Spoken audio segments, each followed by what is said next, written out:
මේ වීඩියෝ එකෙන් මම කතා කරන්නේ student t distribution එක ගැන.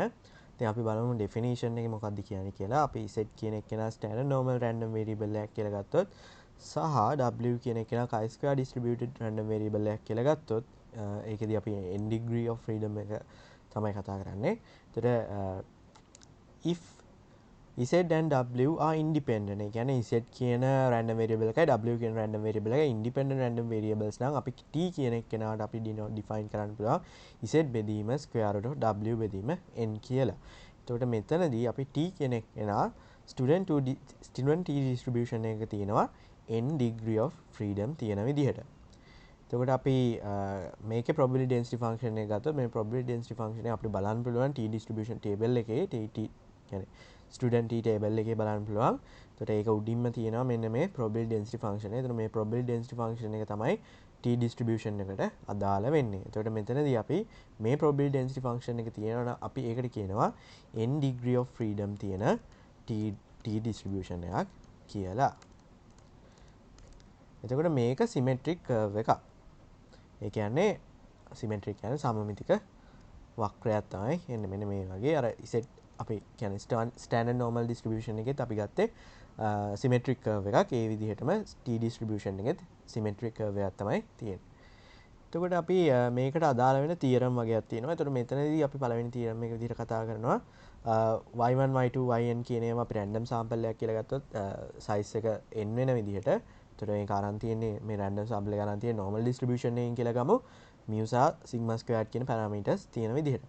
එතකොට මෙතනදී අපිට පුළුවන් අපි දන්නවා මෙතනදී අපිට පුළුවන් y bar කියන එක කෙනත් normal distribution එක තියෙනවා. ඒතර ඒකේ normal distribution එකේ තියෙන්නේ mu සහ sigma squared over n වෙන විදිහට. ඒතර මෙතනදී මේක තමයි අපේ variance එක. ඒතර මේ තියෙන sample mean එක. ඒතර sample mean එක කියන එක statistic එකක් වෙනවා.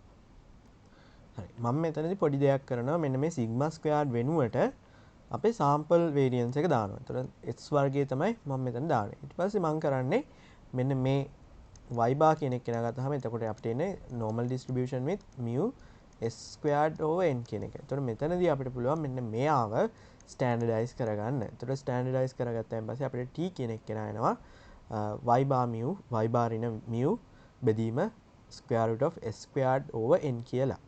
එතකොට මේක තමයි standardize කරාන් පස්සේ අපිට එන්නේ. එතකොට මේකට අපි කියනවා t කියලා. එතකොට මේ t සමානයි මේක ඇවිල්ලා අපිට මේ විදිහට ලියා ගන්න පුළුවන්. එතකොට මේකට අපි කියනවා student t distribution එකක් තියෙනවා කියලා.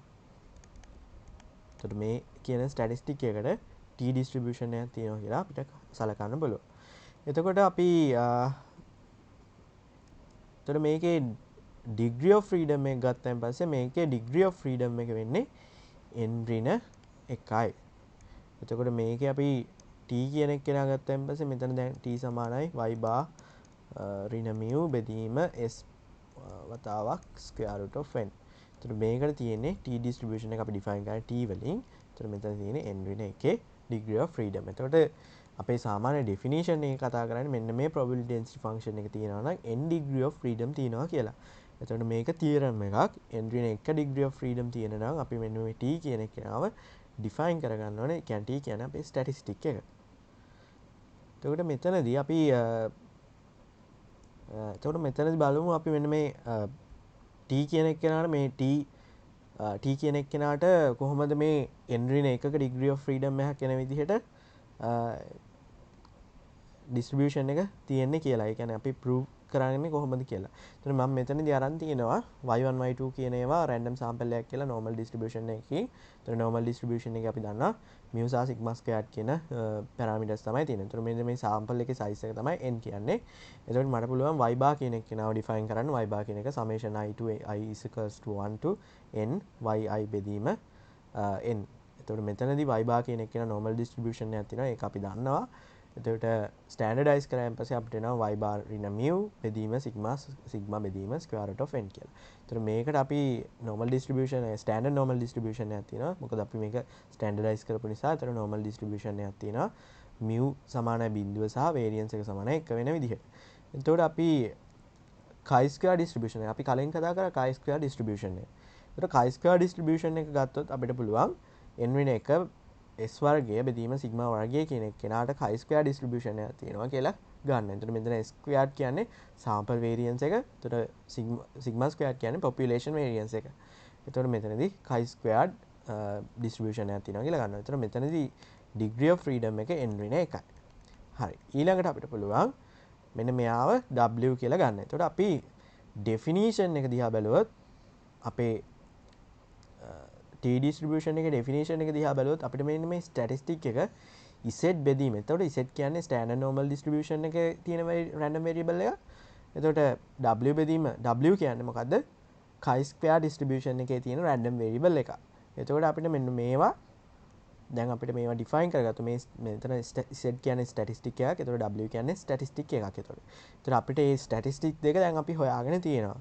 කියන්නේ z කියන එක නම් මේ විදිහට හොයාගෙන තියෙනවා. එතකොට අපිට chi square එකෙන් අපිට statistic එකක් ගන්න බලන්න. එතන මේක තමයි chi square එකේ statistic එක. ඒක අපි w කියලා define කරමු. එතකොට w කියලා define කරාන් පස්සේ අපිට පුළුවන් මෙතනදී z බෙදීම square root of w බෙදීම n කියන එක දාන්න. එතකොට මෙතනදී අපි කතා කරේ n degree of freedom වෙන විදිහට. එතකොට n degree of freedom වෙන විදිහට නම් මෙතනදී n වලින් තමයි බෙදෙන්න ඕන. අපි n වෙන 1 degree of freedom බලමු මොකද වෙන්නේ කියලා. එතකොට n වෙන 1 degree of freedom ගන්නවා නම් අපිට මෙන්න මේ n වෙන 1කින් තමයි මෙතන බෙදෙන්න ඕනේ. එතකොට අපිට පුළුවන් z බෙදීම square root of w බෙදීම n වෙන 1 කියන එක ලියන්න.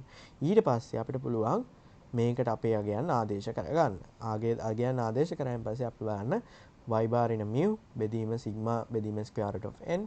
එතකොට ඒක බෙදීම square root of n වෙන 1 s වර්ගය කියන්නේ මේ w s වර්ගය බෙදීම sigma වර්ගය බෙදීම n වෙන 1. එතකොට මෙතනදී n වෙන 1ට n වෙන 1 කැපිලා යනවා. එතකොට අපිට මෙතන sigma වර්ගයේ වර්ගමූලය තියෙනවා. මෙතන sigma තියෙනවා. එතකොට මේ දෙක කැපිලා යනවා. මේ දෙක කැපිලා ගිහිල්ලා අපිට ඉතුරු වෙන්නේ අන්තිමට මෙන්න මේ කියන t කියන එක නම් y bar in mu බෙදීම s square root of n කියන එක. එතකොට මෙතනදී අපි consider කරේ n ඍණ 1ක degree of freedom තියෙන විදිහට. එතකොට ඒ නිසා තමයි අපි අර කලින් කතා කරපු theorem එකේදී n ඍණ 1ක degree of freedom තියනවා කියලා ගන්න මේකට.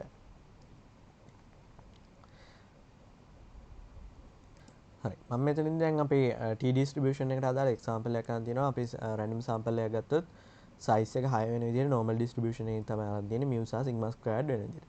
එතකොට මෙතනදී අපිට හොයන්න කියන find the approximate probability that the difference of y bar and mu will be within 2s over square root of n. එතකොට මෙන්න මේ y bar in mu කියන එක කෙනා මෙන්න මේ probability يعني මෙන්න මේ මෙයා අතරමැද පිහිටන විදිහට අපිට ගන්න කියලා. එතකොට මෙතනදී අපි දැනගන්න ඕන දෙයක් තියෙනවා. අපි t distribution එක ගන්නකොට t distribution එක symmetry. එතකොට අපි මේක මේ value එකම තමයි අපේ අනිත් පැත්තට තියෙන්නේ. එතකොට -2s. ඒ කියන්නේ standard normal distribution එක වගේම තමයි. එතකොට අපි මෙතනදී මේ probability එක තමයි අපි දැන් හොයන්න ඕනේ. එතකොට මෙතනදී අපිට පුළුවන් දේ තමයි මේක අපිට t distribution එකේ තියෙන statistic එකේ format එකට යන්න. එතකොට statistic format එකට ගියාම මෙන්න මේ s ඒවා s එකයි square root of n එකයි මේ දෙපැත්තෙන් කැපිලා යනවා. එතකොට අපිට මේ විදිහට අපිට හදා ගන්න පුළුවන් ඒක. එතකොට මෙන්න මේ t කියන statistic එක 2යි ඍණ 2යි අතර පිහිටන විදිහට තමයි අපි probability එක හොයන්න ඕනේ. එතකොට මෙතනදී probability එක හෙව්වහම ඔයගොල්ලෝ t table එක use කරලා බලන්න. t table එක use කරාම ඔයගොල්ලන්ට පුළුවන් මේක හොයන්න. එතකොට මෙතනදී degree of freedom එක 5 විදිහට තමයි එන්නේ. මොකද අපි n ඍණ 1ක degree of freedom වලට තමයි මෙන්න මේක define කරන්නේ. මේ t කියන statistic එක define කරන්නේ. ඒ නිසා degree of freedom එක 5 වෙන විදිහට තමයි අපි හොයන්න ඕනේ. හරි. මෙතන දැන් ඕගොල්ලන්ට දැන් අපිට හොයන්න කියන්නේ මෙතන approximate probability එක නිසා දැන් මෙතනදී අපිට ඍණ 2යි ධන 2යි අතර අපිට හොයන්න බෑ. මොකද මේ table එකේ අපිට probability එක ගත්තාන් පස්සේ මෙතන 1.46යි 7.6යි අන්තිමට තියෙන්නේ 2.01.5. ඒතර මෙතනදී ආසන්න එක තමයි ගන්න ඕන අපි. එතකොට ආසන්න එක ගන්නකොට මෙන්න මේ value එක තමයි අපිට ගන්න වෙන්නේ. එතකොට මේ value එක ගත්තාන් පස්සේ මේකට අදාළ probability එක තමයි 0.95 කියන්නේ. එතකොට මෙතනදී අපිට එන්න ඕනේ 0.95. එතකොට මෙන්න මේ value එක දැන් අපිට ගන්න පුළුවන්. මේක approximate කරන්න පුළුවන් අපිට probability එක ඍණ 2.01.5යි සහ t අපේ ස්ටැටිස්ටික් එක 0.2.01.5 අතර. මේ value එක තමයි 0.95 කියන්නේ. එතකොට මෙන්න මේ මෙතන එනකොට මේක 0.15යි මේකත් 1.01.5 වෙනවා. එතකොට මේ value එක තමයි 0.95ක් වෙන්නේ.